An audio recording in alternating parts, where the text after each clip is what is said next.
Hello, hello, everyone. It is Wednesday, my favorite day, because we get to come here and speak to you all about global real estate. I'm Stephanie, co founder of Airdomo, and today I'm excited because we're going to explore something very different, a different perspective on global property, one that goes beyond financial returns, which is what we're usually talking about, right? When most buyers think about real estate, we're always focused on the appreciation, the rental growth, the market growth. But increasingly, we're seeing a shift. Buyers are asking, how will this place actually shape my life? So that brings us to this really cool idea. And if my husband's watching, he really loves this topic. And it's the idea of blue zones, regions in the world where people consistently live longer, healthier lives. Hannah, I'm excited about this, and I know you have been extremely excited about talking and learning about all of these different places and how it's just amazing. And I go, we live in such a stress environment. I know I'm fast paced. I know I'm going, and these blue zones are giving people an opportunity to, maybe if you're not there full time, you can still go there and enjoy part time, which, let's prolong our life a little bit, right? That's what we're going to dive in and talk about today, you all.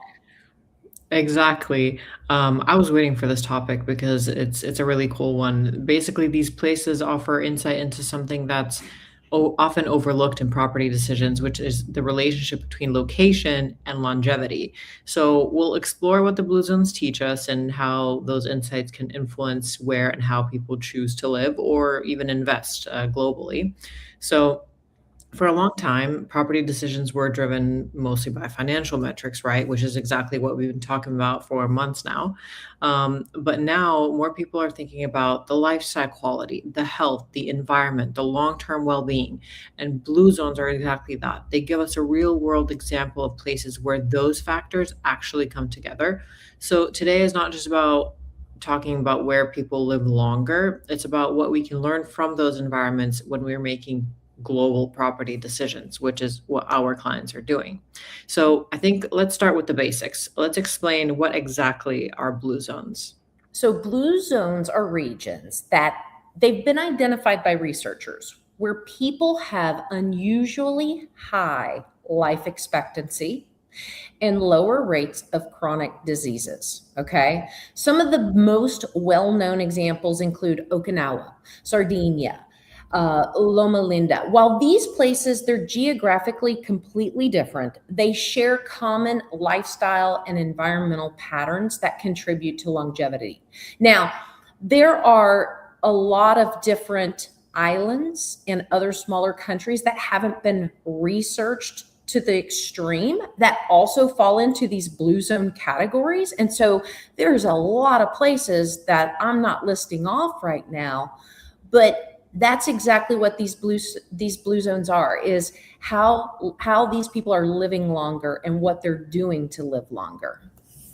Exactly. And what's interesting is that that longevity there is not driven by one single factor. It's not just the diet or just the healthcare. It's a combination of the environment, the lifestyle, and the daily habits that reinforce each other over time.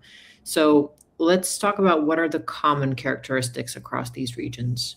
Well, they share a strong sense of community. So it's not that we're dropping people on an island and they're living by themselves and they don't have any stress of other people. No, it's a strong sense of community.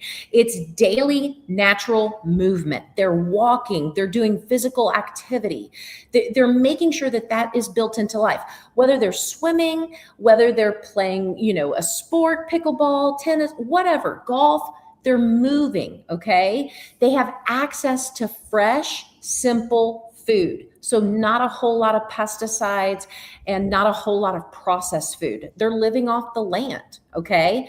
A lower stress environment. They're laid back, okay? Maybe they still have that laptop, but they're doing it with their feet in the sand, okay? Strong social connections. They actually have a life outside of the house, all right?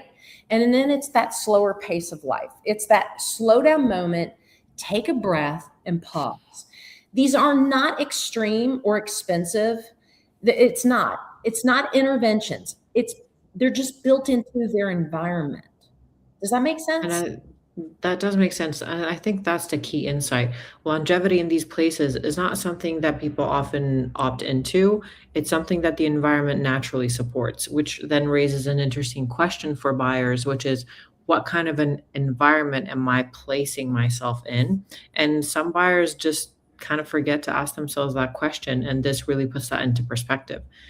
But let's discuss how is this influencing how people think about property today? So we're seeing a broader definition of value, right? Traditionally, it was return on investment meant financial return.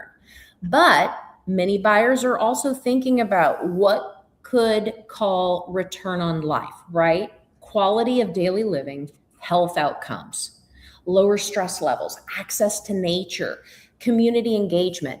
So, we live these high stressful lives, maybe in the big city, maybe with our jobs, and they want to find that place that they can retreat to. Maybe if it's just for a couple weeks or a couple months or half the year. It doesn't replace the financial thinking, but it complements it. Okay. A property can generate income, but it can also shape how you live. And this is exactly why I got into global real estate, because I found myself needing an escape and going, okay, now where is that escape going to be? Where can I get a better quality of life? Even if it's part-time or for some people it's Yeah. full-time, I think it's definitely a question worth asking yourself. And for many buyers, especially those building a global lifestyle, that balance between the life and the lifestyle, it becomes critical because ultimately wealth is not just about that accumulation, it's about how your environment supports your life over time. And again, I think we tend to forget that. But let's talk about how this translates into the actual property decisions. How do these ideas influence where people choose to buy? Well, buyers start prioritizing different factors, right? Instead of just the price, the yield, the short term growth, they're also considering walkability, access to nature, community feel, climate, pace of life, quality of infrastructure. In many cases, these factors are found in locations that are not traditional investment hotspots, right? But they are highly desirable for living, okay? They are attracting because they have the climate, they have that pace of life. And I also want to throw out the idea of yes, there are designated blue zones that have been researched, right, and identified on Yes. the map. However, you can identify your own blue zone because if you find all of those that check those boxes for you, then that's how you create longevity for yourself. That's your blue zone. Your blue zone might be Turks and Caicos, right? Exactly. Oh, I sure hope it is. um, The but house with the slide into the ocean. Check it out on Airdomo. It's very I cool. mean, I wish. I'm gonna do some research on that. But I also think that asking yourself, will this place support the kind of life I want to live, is really, really important. Now, let's talk about a practical question. Are blue zones actually good places to invest? Well, it depends on your objective, right? Many blue zone regions are smaller, less liquid. They're more lifestyle driven, right? They're not going to be financially driven, okay? So Yes. they may not offer those high short term returns, rapid appreciation.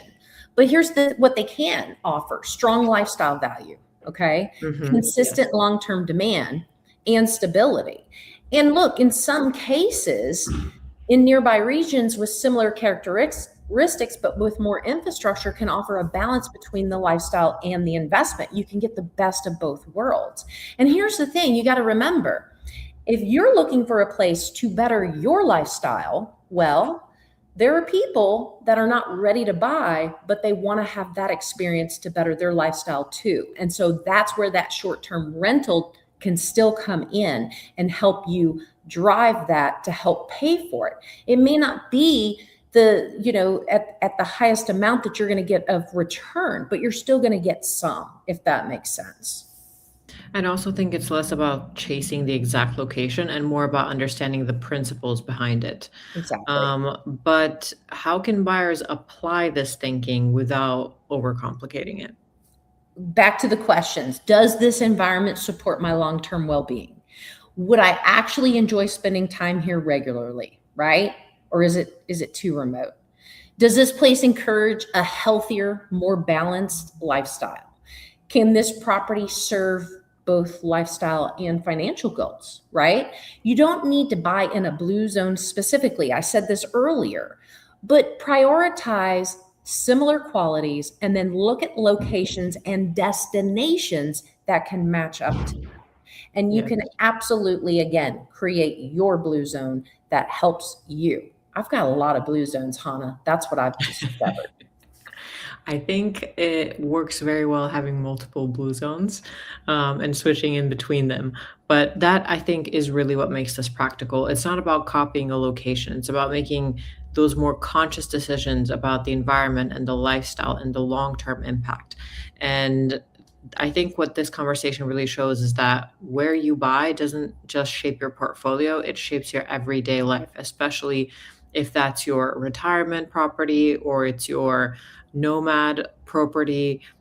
For all of us, it looks very different, but for all of us, it has the same purpose.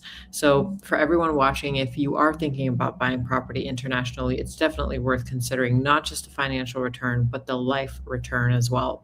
I do want to say if you go to airdomo.com and you do our Domo Match quiz, you are very likely to find your blue zone there because it Mhm. is specifically tailored to your answers. So, from high growth markets to lifestyle driven destinations, start identifying what aligns with both your goals and your lifestyle.